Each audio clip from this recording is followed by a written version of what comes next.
शुरुआत करते हैं 5 मिनट में 5 बड़ी खबरों की। जम्मू कश्मीर के बजट सेशन 2026-27 को लेकर जम्मू कश्मीर बीजेपी की तरफ से एमएलए के लिए मुनाकिद की गई एक रोज़ा स्पेशल वर्किंग कमेटी की मीटिंग, जिसमें बीजेपी के नेशनल जनरल सेक्रेटरी तरुण चुग, हिमाचल के साबिक सीएम जयराम ठाकुर और दिल्ली असेंबली के स्पीकर विजेंद्र गुप्ता शामिल हुए। मीटिंग के दौरान लीडरान की हिदायत दी गई है कि लोगों के मुद्दे बजट सेशन के दौरान उठाने और जम्मू कश्मीर के अहम मुद्दों को पूरी शिद्दत से उठाएं। वहीं जम्मू कश्मीर असेंबली के अपोजिशन लीडर सुनील शर्मा ने इस प्रोग्राम को लेकर पूरी जानकारी दी है। इस मौके पर बीजेपी के नेशनल जनरल सेक्रेटरी तरुण चुग ने उमर अब्दुल्ला और फारूक अब्दुल्ला पर जमकर हमला बोला है। तरुण चुग ने कहा है कि जम्मू कश्मीर भारत का अटूट हिस्सा है और जम्मू कश्मीर एक है। फारूक अब्दुल्ला और उमर अब्दुल्ला को बताना चाहता हूं कि जिस हिस्से पर पाकिस्तान का कब्जा करके बैठा हुआ है वो भी भारत का हिस्सा है। जम्मू कश्मीर के साथ मिलाकर भारत का हिस्सा बनाना है। बीजेपी का यही मकसद है। जब भी जम्मू कश्मीर में अब्दुल्ला और एनसी की सरकार आई है, उन्होंने धर्म और इलाके के नाम पर भेदभाव किया है। नेशनल लॉ यूनिवर्सिटी कश्मीर में बनाने पर कहा कि जैसे बीजेपी ने 2 IIM और एम्स बनाए हैं, वैसे ही हर रीजन को ध्यान में रखते हुए काम होना चाहिए, मगर एनसी सरकार लोगों के साथ भेदभाव करती है। वेस्टर्न डिस्टर्बेंस अब जम्मू कश्मीर से आगे बढ़ चुका है, हालांकि जिसके असरात रात भर अनंतनाग, कुलगाम, शोपियां, बारामूला, बडगाम, बांदीपोरा और किश्तवाड़ के कुछ इलाकों में और बर्फबारी दर्ज की गई है। इस सिस्टम के साथ ठंडी हवा, मजबूत दबाव रहा, जिसकी वजह से कई इलाकों में टेम्परेचर में तेजी से गिरावट देखी गई है। महकमा मौसमियात के मुताबिक अगले 48 घंटे तक मौसम ज्यादातर खुश्क रहने की उम्मीद है।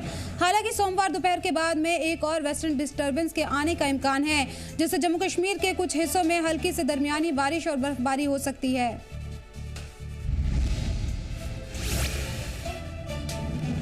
जम्मू कश्मीर में मौसम ने अपने पीछे बड़ी तबाही छोड़ी है। तेज बारिश और तूफानी हवा ने जहां एक परिवारों को घर छीन लिया है, वहीं दूसरी तरफ जबरदस्त बर्फबारी की वजह से नेशनल हाईवे समेत अहम रास्ते बंद पड़े हैं। जम्मू श्रीनगर नेशनल 44 पर भी ट्रैफिक पूरी तरह से ठप है, जबकि राजौरी पुंछ जम्मू हाईवे भी पूरी तरह से बंद है। नेशनल हाईवे बंद होने की वजह से सड़क पर गाड़ियों की लंबी लाइन देखी जा रही है। महकमा मौसमियात के मुताबिक ये की गई पेशन गोई की वजह से पहाड़ी इलाकों में भारी बर्फबारी दर्ज की जा रही है, जबकि आने वाले 27 तारीख को दोबारा बर्फबारी और बारिश हो सकती है। वहीं बर्फबारी और बारिश की वजह से जहां मौसम सयाह खुश हैं, वहीं उसका खुशी का इजहार करें, वहीं आम लोगों की मुश्किल भी बढ़ गई है। लोगों को तक हर तरह की सहूलत पहुंचाने के लिए इंतजामिया की तरफ से हर मुमकिन कोशिश की जा रही है। खराब मौसम की वजह से जम्मू श्रीनगर नेशनल हाईवे लगातार दूसरे दिन भी बंद है, जिससे मुसाफिरों को काफ़ी परेशानियां हो रही हैं। सफ़र और कार्गो व्हीकल्स सहित हज़ारों गाड़ियां अलग अलग जगहों पर, खासकर अनंतनाग के पास में फंसी हुई हैं, जिससे मुसाफिर परेशान हैं और रास्ता खुलने का इंतजार कर रहे हैं। ज़िला इंतज़ामिया ने कनेक्टिविटी बहाल करने की कोशिशें तेज़ कर दी हैं और बर्फ़ हटाने का काम पूरी रफ्तार से चल रहा है। सड़क से बर्फ़ हटाने और इस अहम हाईवे को जल्द से जल्द खोलने के लिए भारी मशीनरी और मुलाजमीन को तैनात किया गया है। इंतज़ामिया ने मुसाफिरों को सलाह दी है कि जब तक सड़क साफ नहीं हो जाती और ट्रैफिक शुरू नहीं हो जाता, तब तक गैर जरूरी सफर से बचें। हालात में सुधार होने पर आगे की जानकारी दी जाएगी।